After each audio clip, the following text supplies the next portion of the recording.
Hi hello welcome back to food world. అద్భుతమైన and నోరూరించే ఒక కొత్త రెసిపీతో అయితే మీ ముందుకు వచ్చేసాను. అది ఏంటి అంటే దొండకాయ మసాలా. ఈ కర్రీ రైస్లో కంటే పుల్కా, పరోటా, చపాతీ వీటిలోకైతే పర్ఫెక్ట్ కాంబినేషన్. ఒకసారి మీరు కూడా తప్పకుండా ట్రై చేయండి. అలానే వీడియోలోకి వెళ్ళే ముందు నా ఛానల్ని కొత్తగా చూస్తున్న వాళ్ళైతే ప్లీజ్ సబ్స్క్రైబ్ చేయండి. ఫస్ట్ మనం కొబ్బరి అండ్ జీడిపప్పు పేస్ట్ ప్రిపేర్ చేసుకోవాలి. 1/2 కేజీ దొండకాయలకు వచ్చేసి ఒక కొబ్బరికాయలో 1/2 అయితే సరిపోతుంది. అలానే కొంచెం జీడిపప్పు, ఇవి రెండు గ్రైండ్ చేసేసేయాలి. గ్రైండ్ చేసి ఒక బౌల్లోకి అయితే తీసేసుకుందాం. అలానే ఆనియన్ పేస్ట్ 1 కప్. కొబ్బరి పేస్ట్ ఎంత అయితే తీసుకున్నామో ఆనియన్ పేస్ట్ కూడా సేమ్ క్వాంటిటీలో తీసుకోవాలి, కొంచెం తక్కువైనా పర్వాలేదు. అలానే అల్లం వెల్లుల్లి పేస్ట్, అలానే సన్నగా కట్ చేసుకున్న టొమాటో పీసెస్ 3, అలానే సన్నగా కట్ చేసుకున్న 2 ఆనియన్స్, అలానే 3 చిల్లీస్. దొండకాయలను అయితే వీడియోలో చూపిస్తున్న విధంగా కట్ చేసి పక్కనైతే పెట్టేసుకోవాలి. ఇవి మెయిన్ ఇంగ్రీడియంట్స్, మిగిలిన ఇంగ్రీడియంట్స్ వీడియోలో చెప్తాను. ఓకే, ఇప్పుడు స్టవ్ ఆన్ చేసుకొని ప్యాన్ పెట్టుకొని దానిలో సరిపడినంత ఆయిల్ వేసుకోవాలి. ఇప్పుడు దీనిలో యాలకులు 4, దాల్చిన చెక్క, లవంగాలు, అలానే అనాస పువ్వు వేసేసేయాలి. వేసి జస్ట్ 2 మినిట్స్ అలా ఫ్రై చేద్దాం. ఇప్పుడు దీనిలో 1.5 స్పూన్ అల్లం వెల్లుల్లి పేస్ట్ వేసుకోవాలి. ఇది పచ్చి వాసన పోయేంత వరకు ఫ్రై చేస్తుండాలి.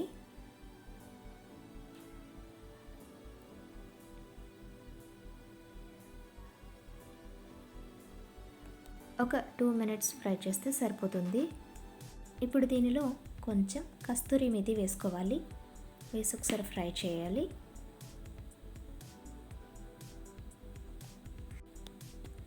ఇప్పుడు గ్రైండ్ చేసి పక్కన పెట్టుకున్న ఆనియన్ పేస్ట్ 1 కప్ తీసుకొని దీంట్లో వేసేసేయాలి. దీన్ని ఒక 5 మినిట్స్ అలా ఫ్రై చేయాలి. ఇంట్లో గుత్తి దొండకాయ కర్రీ ప్రిపేర్ చేస్తాం కదా, అలా కాకుండా ఈ దొండకాయ మసాలా కర్రీని ఒకసారి తప్పకుండా ట్రై చేయండి, డెఫినెట్గా మీకు నచ్చుతుంది. ఓకే, ఇప్పుడు కొంచెం పసుపు, అలానే 1 టేబుల్ స్పూన్ సాల్ట్ వేసేసి బాగా కలిపేద్దాం. ఈ కర్రీ తప్పకుండా ఒకసారి ట్రై చేయండి. చికెన్ కర్రీ, మటన్ కర్రీకి ఏ మాత్రం తక్కువ కాకుండా అయితే ఈ కర్రీ ఉంటుంది, అంత టేస్టీగా ఉంటుంది. సో డెఫినెట్గా మీరైతే ట్రై చేయాల్సిన కర్రీ ఇది. ఫర్ సపోజ్ ఎవరైనా మీ ఇంటికి రిలేటివ్స్ వచ్చినప్పుడు కానీ ఈ కర్రీ ప్రిపేర్ చేసి పెట్టారు అంటే డెఫినెట్గా ఈ కర్రీ కోసమైనా సరే మళ్ళీ వస్తారు. ఈ విధంగా వచ్చిన తర్వాత 1 టేబుల్ స్పూన్ కారం, అలానే కొంచెం టేస్టింగ్ సాల్ట్, అలానే కొంచెం ధనియా పౌడర్ వేసి బాగా కలిపేసేయాలి. దీన్ని ఒక 5 మినిట్స్ అలా ఫ్రై అవ్వనిద్దాం. ఇప్పుడు దీనిలో కొబ్బరి అండ్ జీడిపప్పు పేస్ట్ ప్రిపేర్ చేసి పక్కన పెట్టుకున్నాం కదా, ఆ పేస్ట్ని అయితే దీంట్లో వేసేద్దాం. ఈ పేస్ట్ దీనిలో వేసేసి బాగా కలిపేసేయాలి. దీన్ని బాగా మిక్స్ చేసిన తర్వాత 1/2 గ్లాస్ వాటర్ వేసుకోవాలి. సారీ, ఈ వీడియోలో అయితే ఆ క్లిప్ మిస్ అయ్యింది. వాటర్ అయితే వేసుకోవాలి గ్రేవీలా ఉండడం కోసం, ఆ క్లిప్ అయితే మిస్ అయ్యింది. ఇప్పుడు పక్కన ఇంకొక ప్యాన్ పెట్టుకొని ఆయిల్ వేసేసుకుందాం. ఆయిల్ హీట్ అయిన తర్వాత మనం కట్ చేసి పక్కన పెట్టుకున్న దొండకాయల్ని దీంట్లో వేసి ఫ్రై చేయాలి.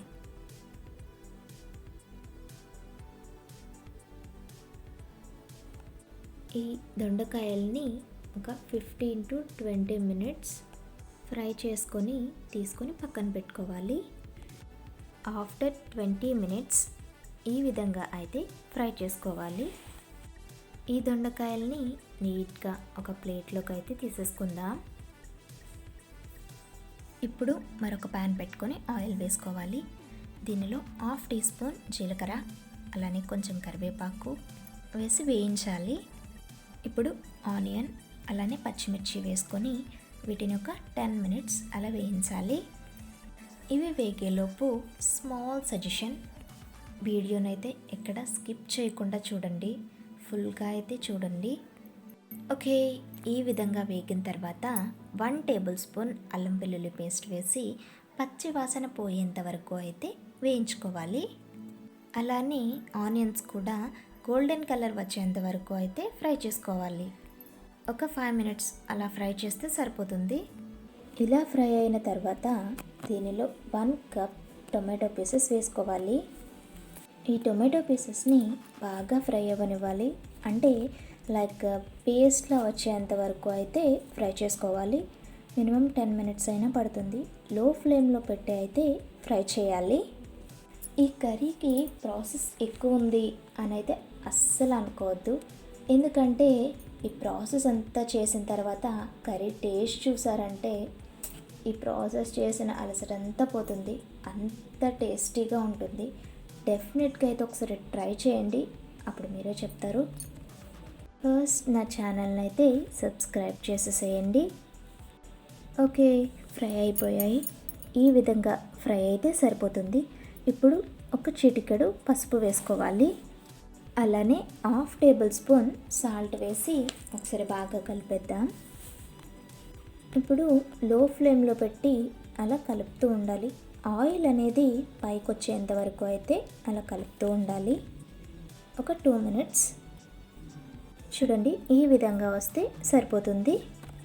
చూసారా, ఆయిల్ అనేది గ్రేవీ నుండి అయితే సెపరేట్ అవుతుంది. ఈ విధంగా వస్తే సరిపోతుంది. ఇప్పుడు 1 టేబుల్ స్పూన్ కారం, అలానే చిటికెడు టేస్టింగ్ సాల్ట్, 1 టేబుల్ స్పూన్ ధనియా పౌడర్, అలానే కొంచెం మెంతాకు వేసుకొని బాగా కలిపేసేయాలి. ఇప్పుడు మెంతాకు అండ్ ధనియా పౌడర్ వేసాం కదా, అవి పచ్చి వాసన పోయే వరకు అయితే వేయించాలి. ఒక 2 మినిట్స్ అలా లో ఫ్లేమ్లో పెట్టి ఫ్రై చేస్తే సరిపోతుంది. ఆఫ్టర్ 2 మినిట్స్ ఈ విధంగా అయితే వస్తుంది. ఇప్పుడు వేయించి పక్కన పెట్టుకున్న దొండకాయలు ఉన్నాయి కదా, ఆ దొండకాయల్ని దీంట్లో వేసేసేయాలి. ఈ టొమాటో గ్రేవీ అంతా దొండకాయలకు పట్టేంత వరకు బాగా కలిపేసేయాలి. కలిపిన తర్వాత ఒక 2 మినిట్స్ అలా ఉంచాలి. ఆఫ్టర్ 2 మినిట్స్ గ్రేవీ అంతా దొండకాయలకి అయితే పట్టేస్తుంది. ఇప్పుడు 1 కప్ మిల్క్ వేసుకోవాలి. దీనిలో ఈ మిల్క్ వేయడం వల్ల టేస్ట్ అనేది ఇంక్రీజ్ అవుతుంది. ఇప్పుడు మిల్క్ వేసాం కదా, ఈ మిల్క్ అంతా దొండకాయలకి పట్టేంత వరకు బాగా గ్రేవీతో బాగా కలిపేసి అలా ఒక 5 మినిట్స్ అలా ఉంచేసేయండి. ఆఫ్టర్ 5 మినిట్స్ ఈ విధంగా అయితే వచ్చేస్తుంది. ఇప్పుడు దీనిలో కొంచెం జీడిపప్పు వేసుకోవాలి. ఇది ఆప్షనల్, మీ దగ్గర ఉంటే వేసుకోవచ్చు, లేదంటే లేదండి. ఇప్పుడు ఒకసారి మళ్ళీ కలిపేసి మనం ముందు కొబ్బరి అండ్ జీడిపప్పుతో గ్రేవీ రెడీ చేసుకున్నాం కదా, ఆ గ్రేవీని అయితే ఈ దొండకాయల్లో అయితే వేసేసేయాలి. ఆ గ్రేవీ అంతా అయితే దీనిలో వేసేసి బాగా కలిపేసేయండి. ఇలా కలిపేసిన తర్వాత ఇప్పుడు వాటర్ వేసుకోవాలి. అంటే మనకి థిక్గా కావాలి అంటే ఇలానే ఉంచేసేయండి, లేదంటే మనకి గ్రేవీలా కావాలి కొంచెం లూజ్గా ఉండాలి అంటే కొంచెం వాటర్ యాడ్ చేసుకొని కలుపుకుంటే సరిపోతుంది. ఇప్పుడు ఒక 5 మినిట్స్ అలా ఉంచేసి 1 table spoon garam masala powder, అలానే కొంచెం కరివేపాకు వేసి బాగా కలిపేసి సర్వ్ చేసుకోవడమే. ఇదండి ఇవాల్టి స్పెషల్ కర్రీ దొండకాయ మసాలా. చూస్తుంటేనే నోరూరుతుంది కదా. ఈ కర్రీ మీరు ప్రిపేర్ చేసేటప్పుడు కొంచెం ఎక్కువ క్వాంటిటీలోనే ప్రిపేర్ చేసుకోండి, ఎందుకంటే ఫస్ట్ టైం అయినా పర్ఫెక్ట్గా వస్తుంది. అలానే ఒకసారి తిన్నారంటే అస్సలు విడిచిపెట్టరు. సో ప్రిపేర్ చేసుకునేటప్పుడు డెఫినెట్గా ఎక్కువ క్వాంటిటీలో అయితే ప్రిపేర్ చేసుకోండి. సో ఈ వీడియో నచ్చితే ఒక లైక్ చేసి షేర్ చేయండి. అలానే నా ఛానల్ని కొత్తగా చూస్తున్న వాళ్ళైతే ప్లీజ్ డెఫినెట్గా సబ్స్క్రైబ్ చేయండి. Thanks for watching. Once again please subscribe.